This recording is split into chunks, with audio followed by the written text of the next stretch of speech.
like to know what you're going to do when you retire from boxing. When you retire? Well, when I retire from boxing, I really don't know. I want to say something right here. You all this might make you all think.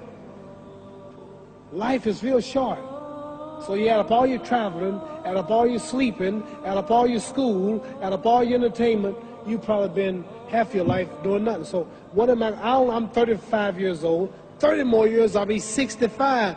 We don't have no more influence. We can't do nothing much at 65. Your wife will tell you that. So what I'm saying, when you're 65, ain't too much more to do. So did you know I'll be 65 in 30 more years? In those 30 years, I have to sleep 9 years. I don't have 30 years of daylight.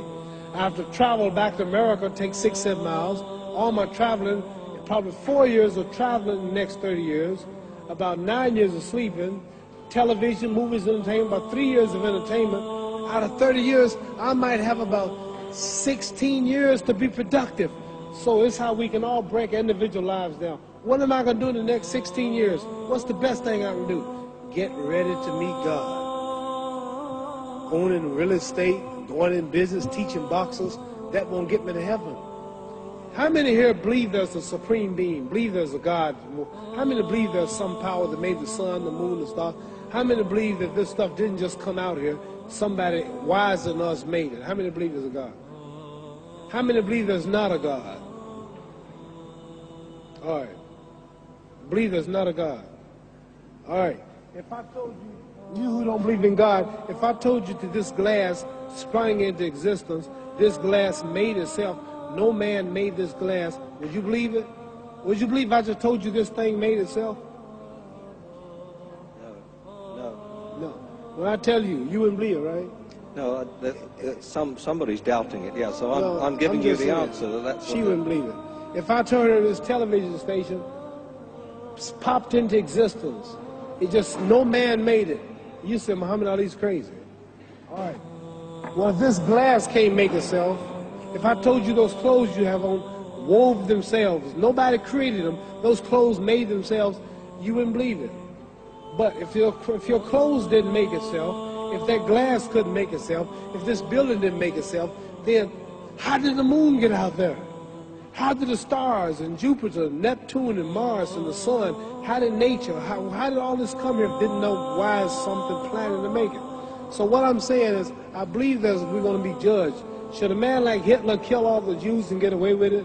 Somebody should punish him. Maybe he get it, don't get it now, he get it when he died.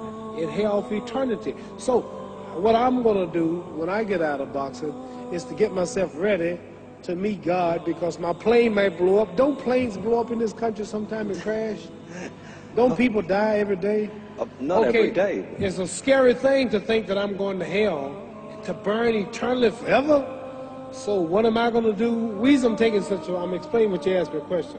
You ask me questions, I can't just answer like that.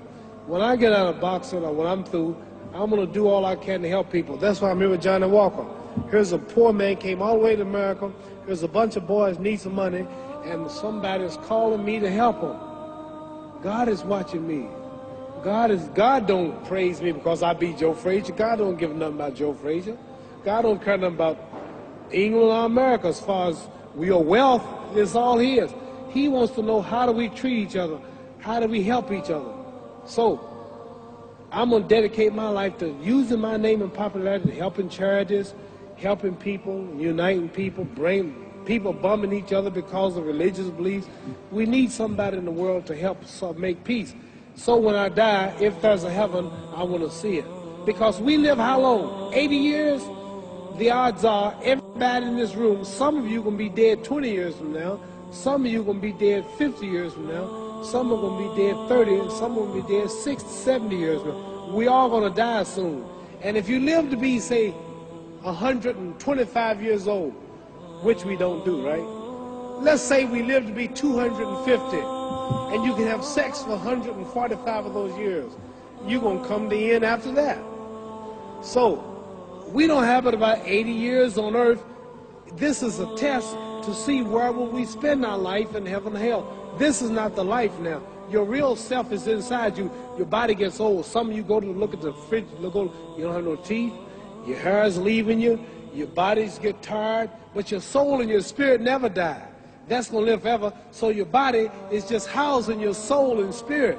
So God is testing us on how we treat each other, how we live, to see where our real home be in heaven. So this physical stuff don't last for so long. So my car, this building is going to be here when the man who built it dead. There have been many kings and queens of England. They're all dead. After this one is gone, another one will come. So we don't stay here. We're just trustees. We don't own nothing. Even your children are not yours. If you think I'm lying, your wife is not yours. You don't own your children. You don't own your family. So what am I saying? The most important thing about life is what's going to happen when you die. Are you going to go to heaven or hell? And that's eternity. How long is eternity? Let's imagine. Take the Sahara Desert. There's a lot of sand on the Sahara Desert, right?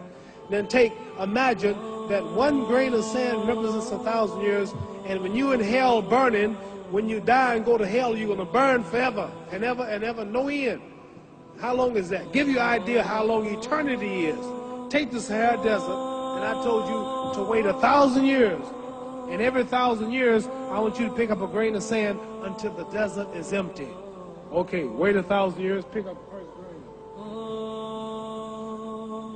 Wait another 1,000 years before you get the next grain. Keep that up until there's no more sand in the desert. Whew. You know how long America's not but 200 years old. We got 800 more years to go before 1,000. So it just scares me to think that I'm going to die one day and go to hell. I'm on an airplane that might blow up. I'm always traveling. And to go to hell and God is going to judge my soul. The police, I might kill people. I might rob people. The authorities might not catch me. The FBI, Scotland Yard might not catch me. But when I die, somebody's watching me and keeping count. And I can't get away. And I'm going to burn forever and ever and ever. I'll go to heaven. So what am I going to do when I'm through fighting? I only have 16 years to be productive. Get myself ready to meet God and go to the best place. Does that make sense? Thank you.